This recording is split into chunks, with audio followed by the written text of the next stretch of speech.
La paix soit avec vous. Je n'ai pas de mémoire sur la tablette, donc pour faire des vidéos, je suis un peu obligé d'arriver live. Donc c'est pas exactement un live, parce que je sais exactement ce que je vais dire, il n'y a pas d'improvisation, et je ne vais pas vraiment lire le chat. C'est ma façon de faire des vidéos. D'abord, merci beaucoup pour hier. C'était la première fois que je sortais ma guitare de l'étui et que je me remettais à jouer. Et je ne m'attendais pas à recevoir autant de commentaires et autant d'amour. C'était une petite vidéo juste pour c'était pour moi en fait. C'est parce que je ne savais pas, j'avais pas joué de guitare depuis 2 mois et je voulais savoir si mes doigts allaient se souvenir et j'étais super ému de voir que mes doigts se souvenaient. Salut Laetitia. Salut à tous. Je ne vais pas lire le chat parce que j'ai un objectif spécifique avec ce live, comme je l'ai dit. C'est pas, je ne suis pas nécessairement venu pour faire un live. Je suis venu pour... si j'avais de la mémoire sur ma tablette, je ferais une vidéo et je la posterai comme une vidéo, pas comme un live. Donc merci pour hier, merci pour les commentaires. Euh, euh, Bruno Napoli, dans les commentaires, me demande ce qui s'est passé avec le ranch. Eh bien, on déménage, le ranch, il est mis en vente. Donc, il y a une famille de Léona Vallée qui a récupéré 40 cailles. Et puis mon pote Greg, il a récupéré des poules pondeuses. Et, euh, et les chiens qu'on gardait sont rentrés chez eux. Et Nunuche est resté avec nous. Et Maître Louis est avec moi, là, sous mes jambes. Il me quitte pas d'un millimètre. Demain, vers 9h, c'est-à-dire je ne sais pas à quelle heure, je veux faire un live du dimanche. Et je veux vous parler de ce dont j'ai dit que je vous parlerai dans ma dernière vidéo que j'ai détruite sans faire exprès. C'était ma vidéo la plus vue, en tout cas le plus rapide. En 3 heures, il y avait 5000 personnes qui avaient regardé cette vidéo. Et j'ai fait une fausse manipulation. Et tout mon grand récit d'1 heure et demie de ce qui m'est arrivé était effacé. Mais je crois que je ne bataille pas. C'est la volonté divine qui fait que si vous étiez live, vous avez vu la vidéo, ben vous savez ce qui m'est arrivé. Si vous étiez live, eh ben vous avez eu mon récit en direct. Je sais que ma mère était live, elle a regardé ça. Je sais que le copain à ma fille regardait la vidéo. Mon neveu Benjamin regardait la vidéo. C'est tous les gens importants en fait. Et puis vous. Euh, donc, ça c'est un petit... c'est pour vous préambuler de ce dont je vais parler demain. J'ai donc passé 3 semaines et demie, presque 4 semaines, salut Annabelle, presque 4 semaines dans le... C'était pas le coma, c'était un coma induit, quoi. C'est que j'étais tellement mal en point que pour que je supporte tous les tubes qui m'avaient mis partout, ils m'ont endormi pendant 3 semaines et demie, les docteurs qui m'ont sauvé la vie. Et j'étais pas du tout inconscient dans ce voyage de 3 semaines et demie. Très très vite, j'étais conscient, je savais exactement où j'étais. J'étais juste pas dans mon corps physique. Ça va être,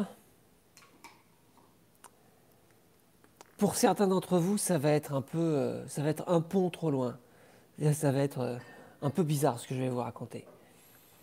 Mais la réalité, c'est que j'ai vécu une expérience qui n'était pas physique pendant 3 semaines et demie. Très consciente, mais pas physique. J'étais très présent, je savais qui j'étais. J'étais juste dans une série de rêves très très très lucides pendant 3 semaines et demie. Et je m'en souviens vachement bien. Et je veux partager ça, mais c'est difficile à partager parce que c'est le monde vu depuis l'autre rive, quoi. C'est le monde vu depuis une perspective complètement différente. Tout était différent. Ma façon de percevoir le monde, très consciente. Une fois de plus, j'étais très conscient. Mais c'était très différent. Et je pense que ça vaut la peine pour vous, là, les êtres spirituels que vous êtes, d'entendre ce récit.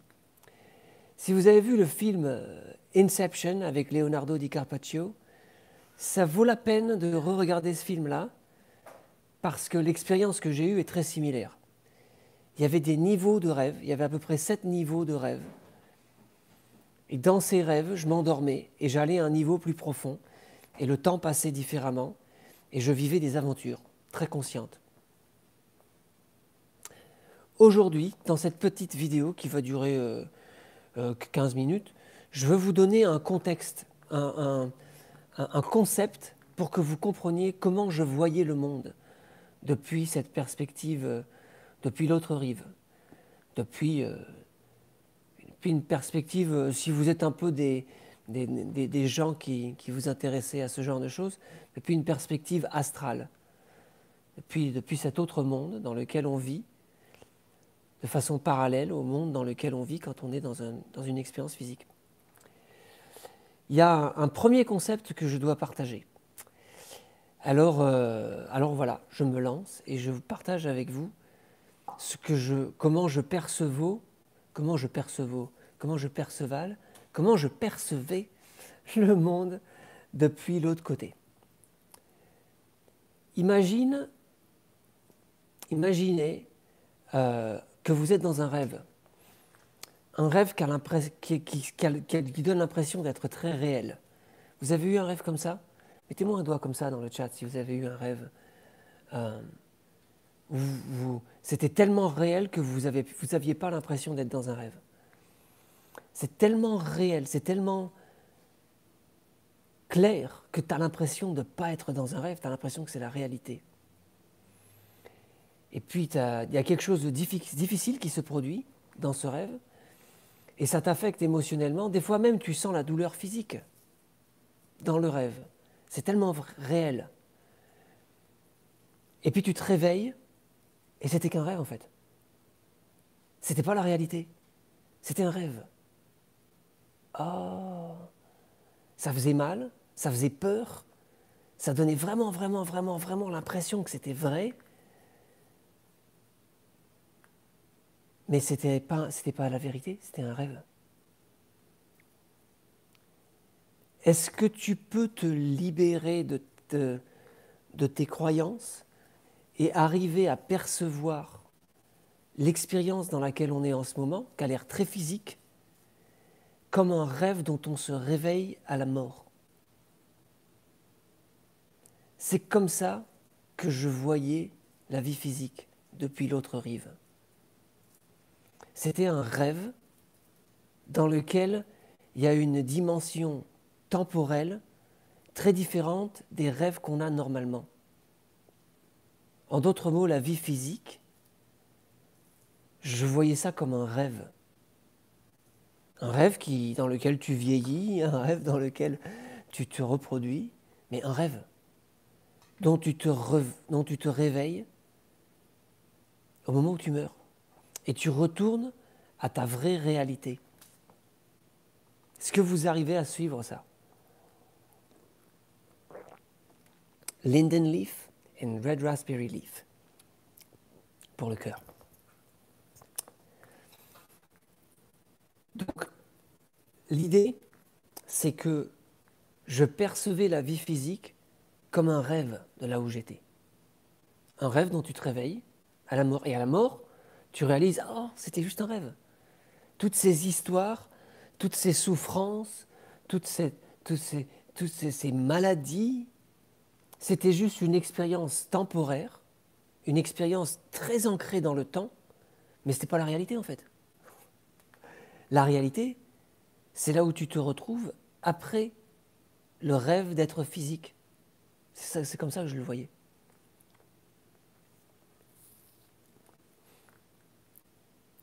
Le rêve que tu as quand tu rêves aujourd'hui, là, depuis le physique, c'est une fréquence. On va appeler ça la fréquence, je ne sais pas, 5,3, pour dire n'importe quoi, tu vois.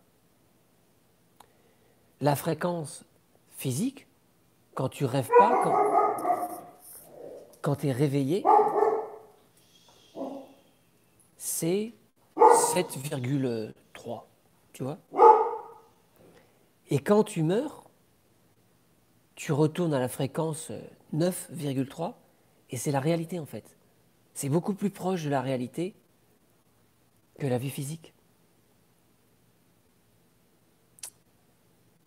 dans ce rêve, il y a des, dans ce rêve qu'est la vie physique, il y a des participants qui ne font pas partie de la famille du Christ. Une fois de plus, je vous décris, maman, n'aie pas peur, je ne suis pas devenu fou, je décris comment je voyais le monde depuis, depuis être endormi pendant 3 semaines et demie. Il y a une grande famille christique, et ce rêve physique, là, cette expérience physique, c'est un rêve dans lequel la grande famille humaine, le corps du Christ, on rêve tous ensemble pour avoir cette expérience physique en tant qu'être spirituel qui se réveille à la mort. On a fait un accord entre tous là, et on rêve tous en même temps, de telle sorte qu'on puisse avoir cette expérience physique, pour apprendre l'amour inconditionnel, pour apprendre à aimer en fait. C'est ça le but. On a créé un rêve qu'on appelle la vie physique pour apprendre à aimer. C'est bizarre, mais c'est comme ça que je voyais le monde depuis mon coma en fait.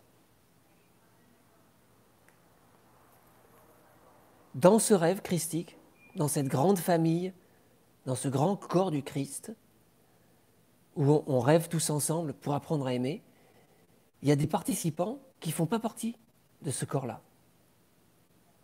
C'est des gens dont la fréquence, si tu veux, notre fréquence, quand on rêve, c'est 5,3, la fréquence physique, c'est 7,3, mais notre fréquence réelle, ce serait 9,3, c'est la fréquence où on retourne après la vie. Je ne sais pas si vous suivez ça, j'espère que vous suivez. Regardez la vidéo,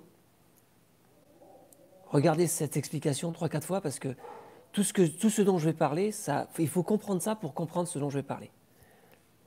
Pour décrire mon expérience imaginaire, quoi.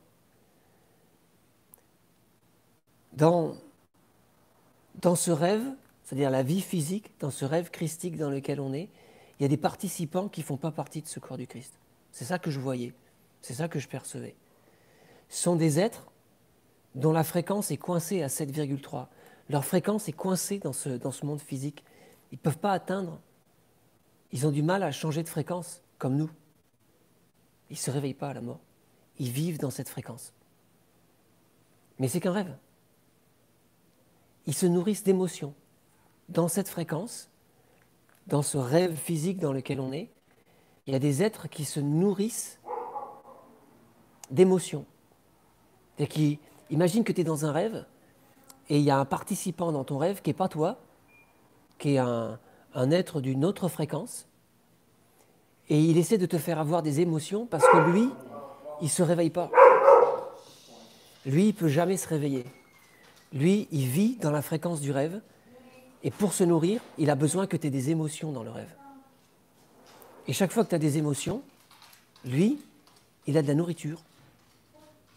Et bien la vie physique, c'est comme ça que je la percevais. Notre vie physique, là, c'est un grand rêve où tous les êtres humains, ils font partie d'une grande famille christique, tout le monde égaux, tout le monde pareil, et et dans ce rêve, il y aurait des participants qui ne font pas partie de notre monde, en fait, et qui se nourrissent de nos émotions. Et ils font en sorte qu'on ait des émotions très négatives, parce que ça les nourrit le mieux. Plus l'émotion est forte, plus ils sont nourris. Hey Birch! Plus ils sont nourris. Et ce serait ça le monde dans lequel on vit. Seulement à la mort, on se réveille et on retourne à notre réalité. Et les gens qui participent de cette façon négative dans notre expérience physique, ils savent qu'ils font rien de mal parce qu'ils sont au courant qu'à la fin on se réveille. Donc ils ne sont pas sujets au karma, si tu veux, comme toi et moi on est sujets au karma. Parce que dans ce rêve christique, toi et moi, on est sujets, il y a une réalité de la loi de cause à effet qu'on ne peut pas éviter. Mais eux, ils n'y sont pas sujets parce qu'ils ne changent pas de fréquence. Ils restent dans cette fréquence du monde physique. Ils ne peuvent pas transcender ça. Depuis ma transe, depuis cet état proche de la mort où j'étais, je voyais la vie différemment. Et la façon dont je voyais la vie, j'avais l'impression que la vie dans laquelle je te parle là, devant cet ordinateur, avec les gens dans le chat là, c'est un rêve. C'est un rêve dont on se réveille à la mort. C'est un rêve dans lequel on est une grande famille, tous, tout le monde, absolument sans exception. Il n'y a pas d'exception. Si tu es humain, si tu es un enfant de Dieu qui participe à la vie physique depuis la force de la mère divine, depuis Gaïa, tu fais partie de ce rêve, quoi. T'es parfait, t'as rien fait de mal, t'es juste, tu fais partie de cette grande famille, et tu fais partie de ce grand rêve. Et on s'en réveille à la mort. Et dans ce rêve, il y a des participants qui ne sont pas des participants de cette famille. Et les participants de cette famille, ils sont coincés dans cette fréquence dans laquelle on rêve, et ils se nourrissent d'émotions. C'est comme ça que je percevais depuis là où j'étais.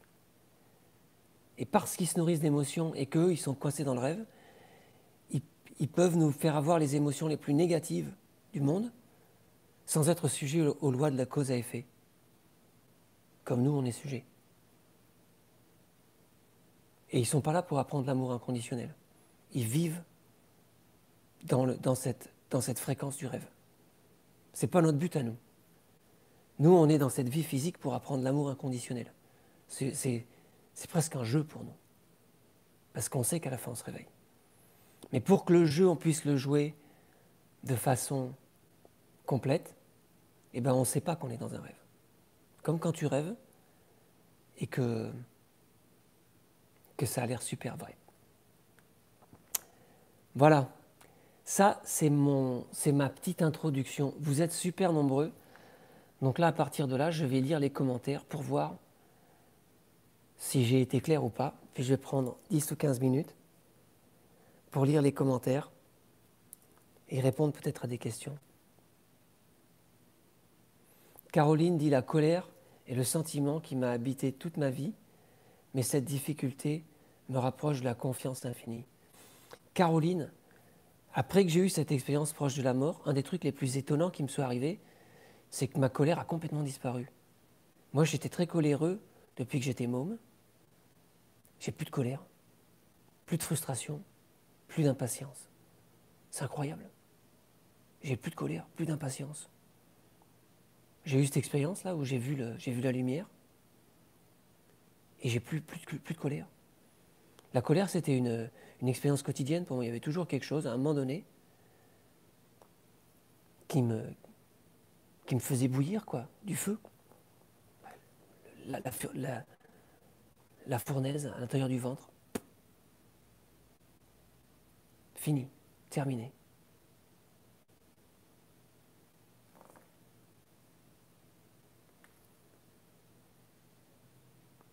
Le bon divergent, l'humain n'est donc pas la seule espèce entité à être venue expérimenter des choses ici. Non, c'est le rêve dans lequel on est, la vie physique, c'est un contexte dans lequel on n'est pas les seuls à pouvoir participer. En tout cas, c'est comme ça que je le percevais. Une fois de plus, prenez-le comme une histoire. J'étais inconscient et j'étais aux portes de la mort. Donc, as-tu rencontré un guide proche, défunt? Quelle était la couleur dominante? Il y avait plusieurs niveaux de rêve. Il n'y avait pas de couleur dominante. Il y avait la sensation qu'il y a des familles. Parmi les amis, vous, d'autres gens, on est comme des grandes familles ou des petits groupes. De la même manière qu'on est en groupe dans le côté physique du rêve, on est aussi en groupe, il y a aussi des groupes de l'autre côté. Quand on est dans le voyage des familles d'âmes, nous dit François Darvis, oui, j'ai eu l'expérience de ça. Les Thanatonautes de Bernard Weber, oui, c'est un bon livre à lire pour comprendre ce que j'ai vécu.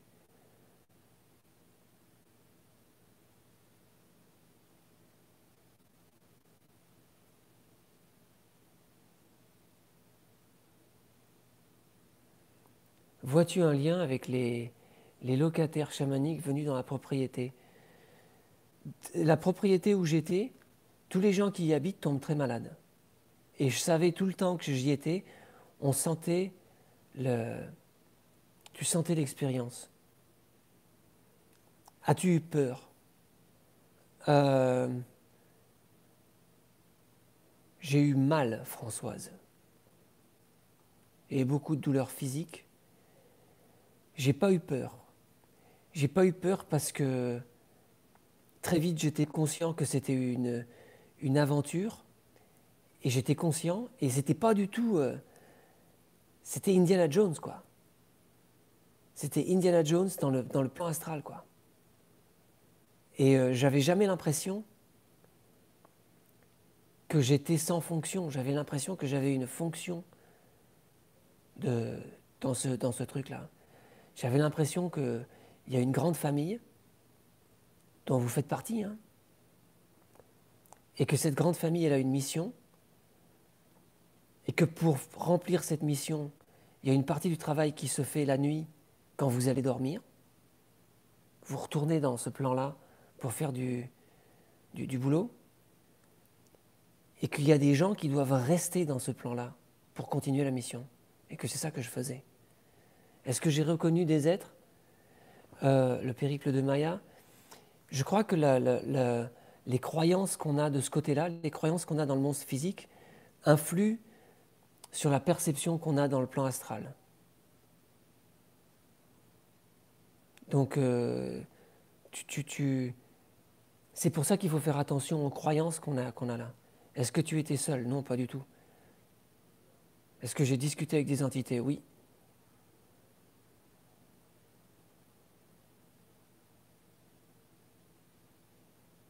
Ça se voit ça m'a bouleversé, oui. Je sentais la douleur, oui.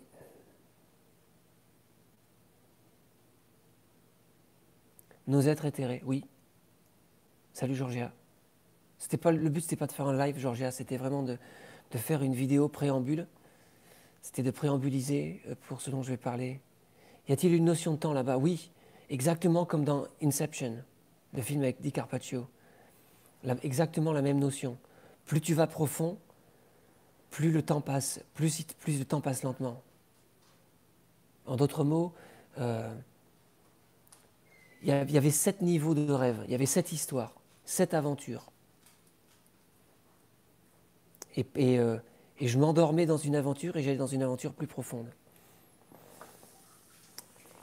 Et c'est de ça dont je parlerai demain dans le live. Je n'irai pas forcément dans le détail de ce qu'on faisait, mais je vous parlerai des niveaux d'aventure. On t'a parlé d'unité et de partage? Oui. Mais ce n'est pas comme on a parlé, c'est que c'est tout ce que je voyais. C'était absolument évident qu'on est tous connectés. Comme je l'ai dit au début de ce live, je percevais la vie physique comme un rêve dans lequel tous les êtres humains sont frères et sœurs, dans lequel on est en accord pour faire un rêve, dans lequel on apprend l'amour inconditionnel. Donc l'unité, c'était absolument évident depuis là où j'étais. Sauf qu'il y avait, je vais mieux, Georgia, je vais beaucoup mieux. J'ai joué de la guitare hier, je marche sans le déambulateur autour du lit. J'ai juste besoin de prendre du poids et de prendre du muscle. Françoise a posé une question. Savais-tu que tu reviendrais? Oui.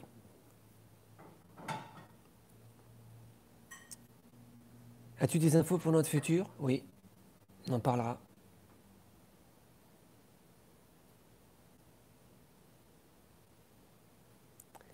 C'était plus serein. J'étais plus serein là-bas. Je réponds aux questions comme elles viennent. Mes nuits actuellement sont bonnes, je dors bien. Barthelot, penses-tu que ta croyance a eu une influence sur ton expérience? Absolument. Absolument. À quelle heure le live demain? Vers 9h, c'est-à-dire, je ne sais pas. Mais aux alentours de 9h pour vous. Quelle était ta perception de l'espace et des déplacements? Ça, c'est très bonne question. Très bonne question.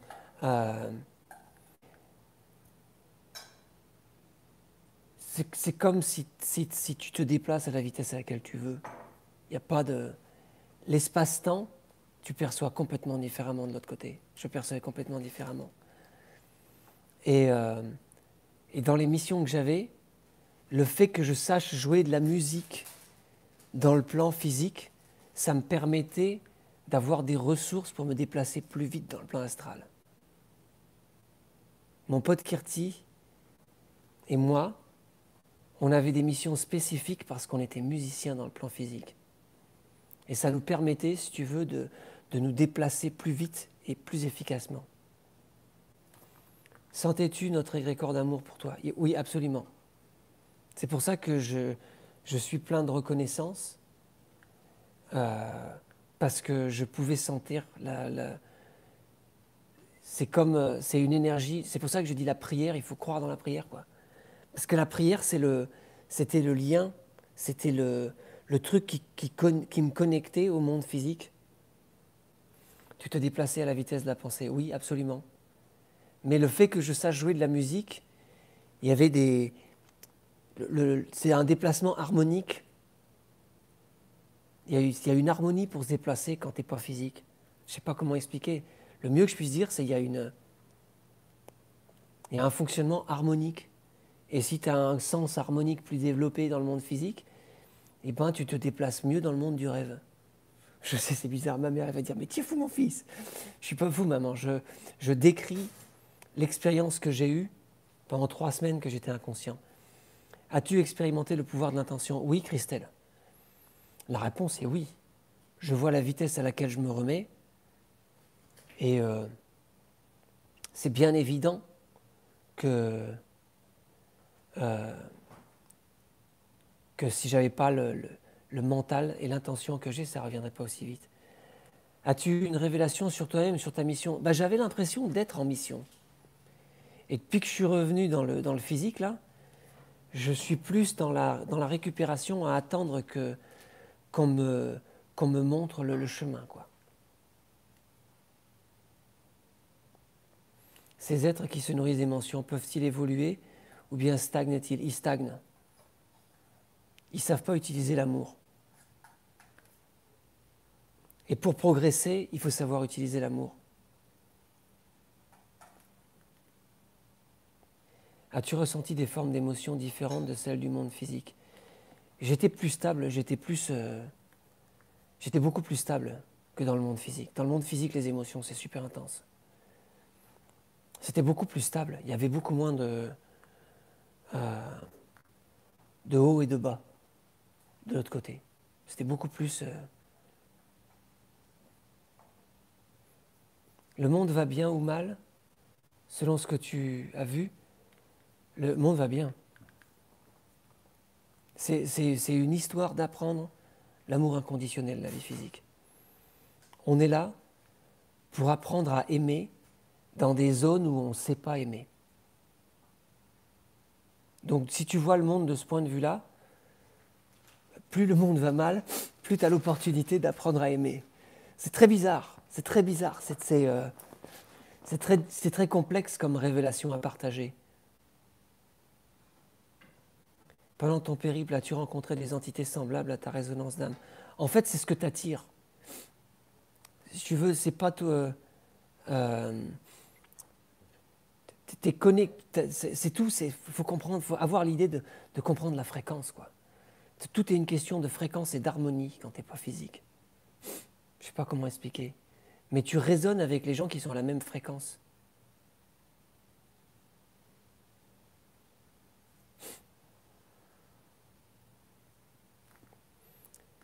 Lulu Samy, as-tu perçu les différents temps passés, présents et futurs potentiels comme une sorte de fusion de tout ou pas du tout? Non, exactement en fait. Exactement. Il y a depuis où j'étais, le passé et le futur, ça n'existe pas. C'est des projections de la grande famille. Si la grande famille christique croit dans un certain passé, eh ben c'est le passé. C'est comme ça que je le voyais. Ce qu'on appelle le passé, c'est juste une projection en temps présent de la grande famille humaine. Mais c'est pas aussi solide qu'on le croit. C'est pas aussi solide qu'on le croit du tout. C'est juste, c'est les croyances en fait. Et c'est les croyances qui deviennent physiques, mais c'est pas physique. On n'est pas dans un monde physique. On est dans un monde spirituel. As-tu eu peur? Non. J'ai eu peur quand je revenais dans le physique.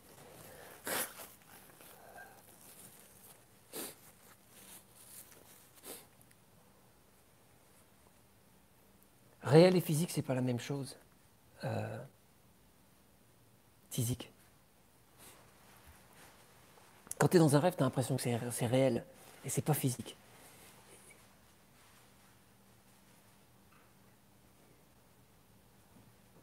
Il y en a qui ont la nostalgie de là-bas. Oui, Raja, je vous parlerai de la petite fille à mon pote Kirti qui est une enfant autiste. Et je vous parlerai de comment je percevais les enfants autistes depuis l'autre côté. C'est hallucinant. Ils ne sont pas du tout autistes en fait. Ils vivent de l'autre côté en fait. Ils sont super heureux, ils sont super actifs. Ils sont juste...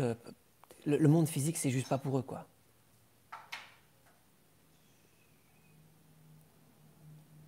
As-tu vu Jésus? Non, j'ai pas vu Jésus.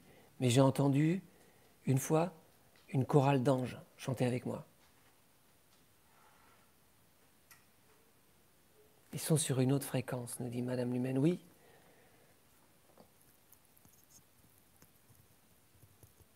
Avais-tu une apparence ou une ossature physique? Ça dépendait des niveaux. Ça dépendait des niveaux. Plus j'étais proche de la réalité, quand j'étais dans ce rêve qui se passait dans un hôpital,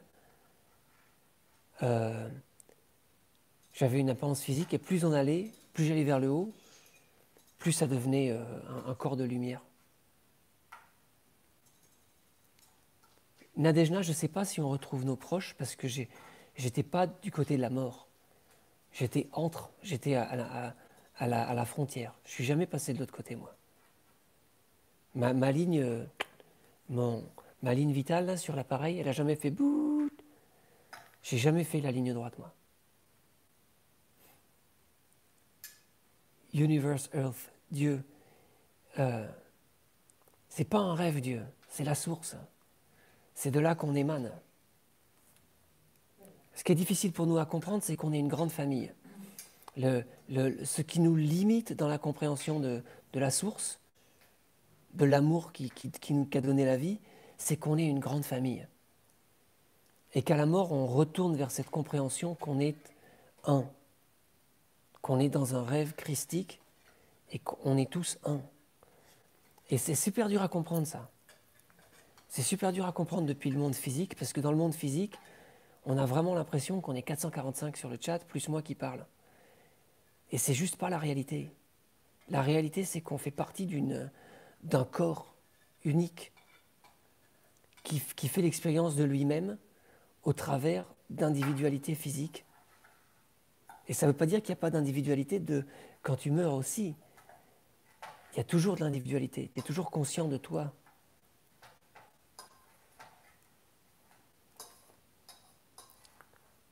Ne serait-ce pas nos croyances qui nous limitent finalement? Si, absolument. Plus on peut se libérer des croyances dans le monde physique, plus on peut se rapprocher plus la fréquence elle monte en fait. Y a-t-il des entités négatives? Oui et non. Il y a des gens qui ne comprennent pas l'amour. Ils viennent de la source, mais ils se sont tellement éloignés de la source, ils se sont tellement éloignés de l'amour, qu'ils n'arrivent pas à revenir, quoi. Et ils ont trouvé un moyen d'évoluer sans amour. C'est pas toi et moi. Nous, les êtres humains, la grande famille du Christ, là, on évolue par l'amour. Et dans cette expérience physique dans laquelle on essaye de comprendre l'amour inconditionnel. Tous les êtres humains, mais même le plus merdeux des êtres humains, ça reste quand même un être qui est un être très avancé dans sa compréhension de l'amour, en fait. C'était comme ça que je le percevais. Une fois de plus, Maman, ne t'inquiète pas, je ne suis pas devenu fou, j'ai juste vu le monde depuis une perspective très différente pendant un très long moment. Pendant presque 4 semaines, je voyais le monde que comme ça, quoi. J'ai vu la vérité vous rendra libre. As-tu ressenti l'amour de Dieu notre Père? As-tu vu sa lumière? J'ai vu la lumière, et oui, c'est depuis là où j'étais, c'était vachement plus facile de sentir la source et de sentir l'amour. C'était beaucoup plus simple. As-tu appris des réalités sur les parasites? Oui, et j'en ai parlé dans ce live. Hein. C'est parce qu'ils sont coincés dans cette fréquence et parce qu'ils savent que nous, au final, on retourne vers une fréquence plus élevée, ils arrivent à échapper à la loi de causalité. C'est comme ça qu'ils arrivent à faire ce qui nous paraît comme du mal, sans qu'ils soient jamais sujets au mal eux-mêmes. Parce qu'ils sont dans la souffrance. Ils évoluent sans amour. Ils n'apprennent pas l'amour, ils n'apprennent pas à aimer. Il n'y a rien de pire. Il n'y a rien de pire que de ne pas savoir aimer dans le monde dans lequel on vit. Et il n'y a rien de mieux que d'apprendre à aimer. Connais-tu tes origines galactiques depuis? C'est intéressant, il y a une dimension du rêve qui parlait de ça, je vous en parlerai, mais pas aujourd'hui. Aujourd'hui, je veux rester sur le contexte.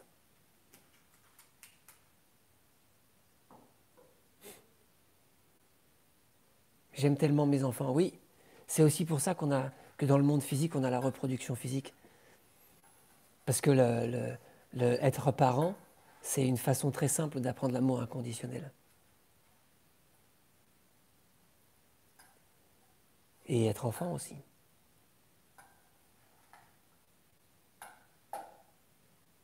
Est-ce que tous les êtres humains? Oui. Tous les gens qui font partie de la famille, ce que j'appelle la grande famille du Christ, une fois de plus, ce n'est pas la réalité ce que je vous dis là, c'est comme ça que je percevais depuis là où j'étais. Mais si tu fais partie de la grande famille humaine, de la famille christique, que tu as l'amour en toi, ouais, on est un esprit dont l'âme veut apprendre l'amour, et pour apprendre l'amour, on s'est jeté dans une expérience physique où c'est très facile d'apprendre à aimer.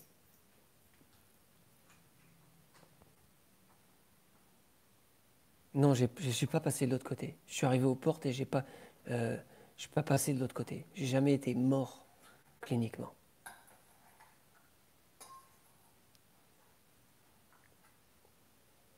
C'est quoi la famille christique? C'est la famille humaine.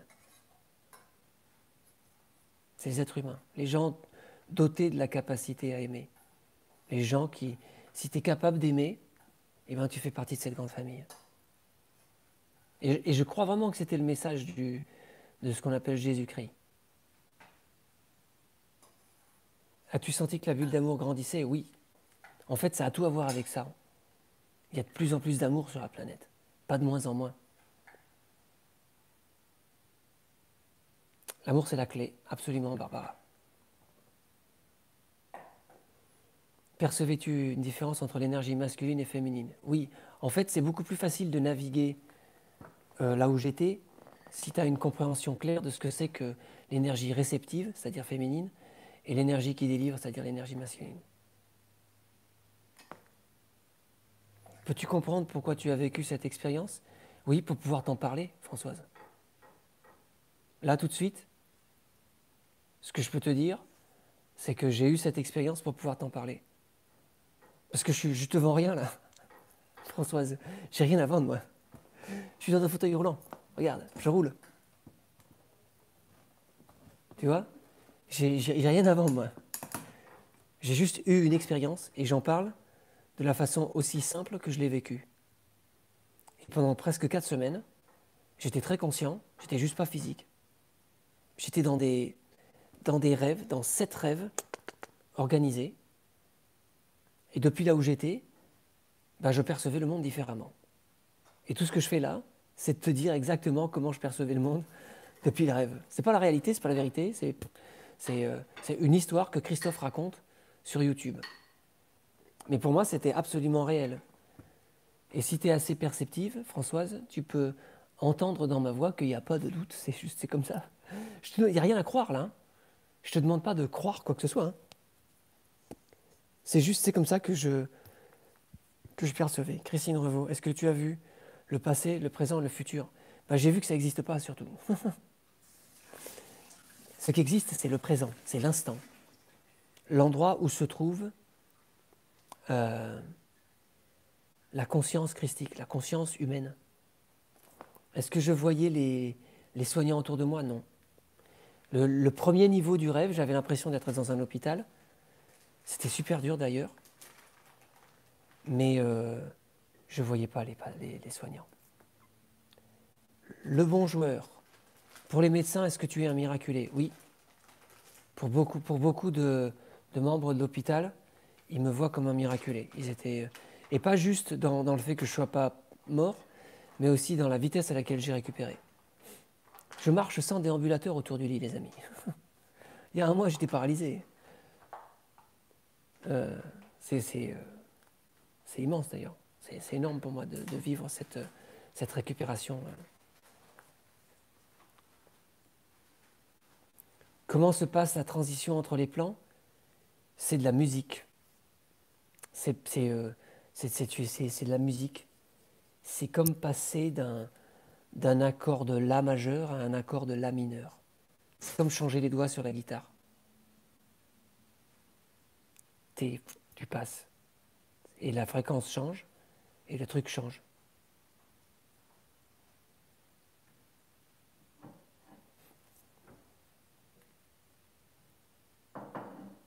Si on est connecté au grand tout et que le grand tout est connecté à nous, alors nous pouvons connecter dans le monde physique. Oui, absolument.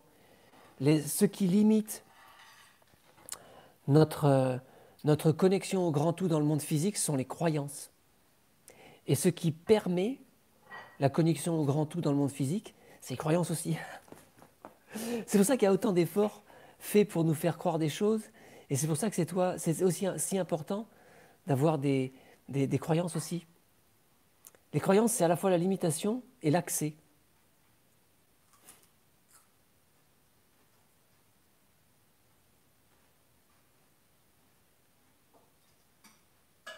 Ça va vite, là.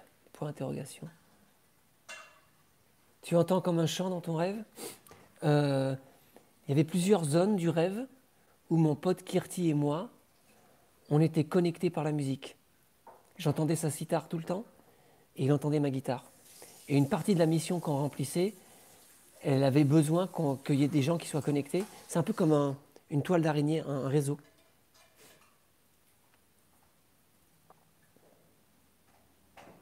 Est-ce que tu as ressenti l'aide du corps christique de l'autre côté? Absolument.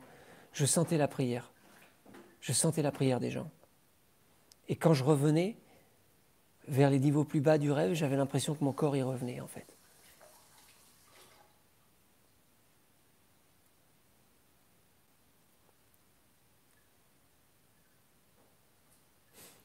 As-tu une vision différente de la nature et de la façon de cultiver la terre? Non. Ça a renforcé ma croyance alchimique. Si tu veux vraiment apprendre à aimer, fais pousser des choses. Ça fait partie d'apprendre à aimer. Et pour les enfants, j'ai vu quoi? Eh ben, on arrive à 45 minutes. Et pour les enfants, t'as vu quoi? Et c'est une bonne question, ça. Qui c'est qui pose cette question-là? Personne, quelqu'un. Quelqu'un, personne. Mon nom est quelqu'un. Personne, quelqu'un me dit, et pour les enfants, t'as vu quoi? Ah, pour les enfants, j'ai vu quoi? Eh ben, je vous en parlerai demain. Demain, je vous parlerai des enfants. Et de l'autre côté, j'aurai des histoires et je passerai 45 minutes. Et c'est l'heure de ma femme, la Ezanne, me dit, c'est l'heure que je mange. Il faut que je mange. Elle veut que je grossisse. Donc demain, vers 9h en France, Georgia, je serai là et je répondrai à la question de personne, quelqu'un, les enfants. Parce que ça a tout à voir, la mission dans laquelle j'étais, avec les enfants. C'était une histoire d'enfant. Mais 44 minutes, 48 secondes, que la paix soit avec vous. N'ayez pas peur de ce que je dis, maman, n'ayez pas peur de ce que je raconte juste comment je voyais le monde depuis le coma induit dans lequel j'étais.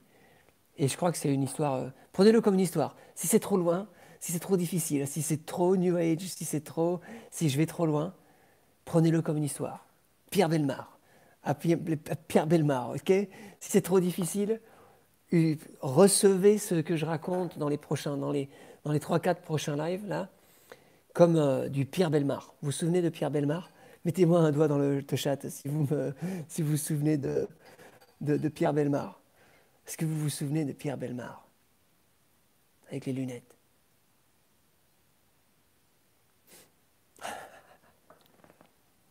Il était bon, Pierre Bellemare.